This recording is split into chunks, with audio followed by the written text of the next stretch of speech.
Hello guys, magandang araw ulit. Napapasyal tayo dito sa lugar kung saan may marka dito. Lapitan natin ng kunti.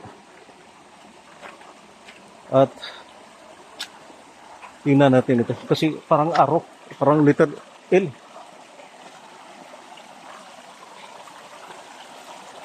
Ayan. So, nakaukit na marka. Malapit dito sa Pulang Bato. So guys, nakaukit talaga. Parang letter L. So, ano kayang ibig sabihin nito? Nakaukit sa malaking bato. Ayan.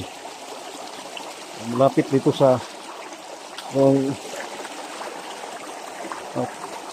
pula na bato.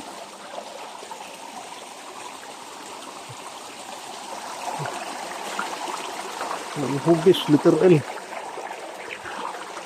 Ayan. Ano kayang ibig sabihin nito? Letter L. Oh, nakaukit talaga. At maraming mga rock formation dito.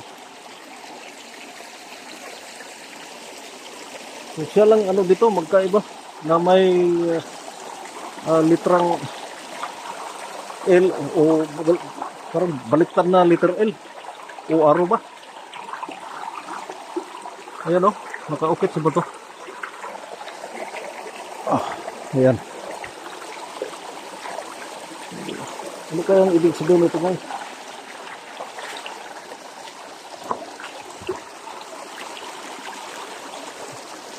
So, ito yung buong palibot niya. So ito papunta dito dun sa unahan.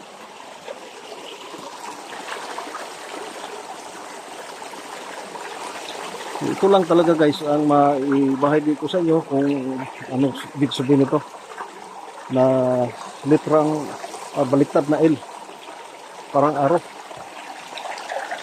Ayan.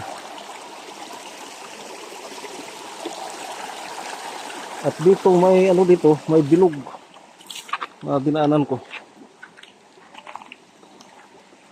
Ayan, bilog Ayan. Malapit dito sa letter L o baliktad na letter L.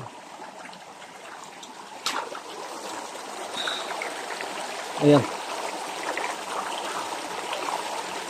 At may malit na dito. Parang triangle o diamond shape sa baba niya. So ito lang guys, sana magustuhan niyo itong video ko kung saan dito tayo sa lugar na mayroong history. Dito noon ay dumaan yung mga Hapones during World War II po. At paki-like and subscribe na lang sa aking YouTube channel Aris Vlog ng Zamboanga del Norte. So, salamat po. Thank you po sa lahat.